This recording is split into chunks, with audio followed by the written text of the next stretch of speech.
ছেলেদের জীবন যতটা সহজ মনে হয়, বাস্তবতা ঠিক ততটাই কঠিন। সবার চোখে একটা ছেলে যতটা স্বাধীন, বাস্তবে একটা বয়সের পর সে ঠিক ততটাই পরাধীন। একটা ছেলেকে কখনোই দায়িত্ব শেখাতে হয় না। তার উপর ছেলেটা যদি হয় মধ্যবিত্ত, তাহলে তো শেখানোর আর কোনো কথাই আসে না। বাবার পরে যখন সংসারের হালটা ধরতে হয়, তখনই দায়িত্ব নামক শব্দটা আপনা আপনি তার মাথার মধ্যে ঢুকে যায়। আর তখনই সবচাইতে চঞ্চল ছেলেটাও একেবারে শান্ত হয়ে যায়। যেই ছেলেটাকে মা বাবার কাছে আবদার করত, সেই ছেলেটাই আজ সবার আবদার পূরণ করতে শিরোধার্য।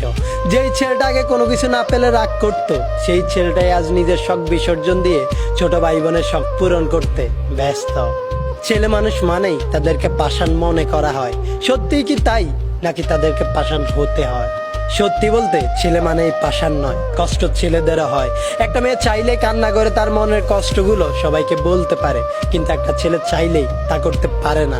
কেননা ছোটবেলা থেকেই ছেলেদেরকে শিখিয়ে দেওয়া হয়, তুমি ছেলে, কান্না তোমাকে মানায় না।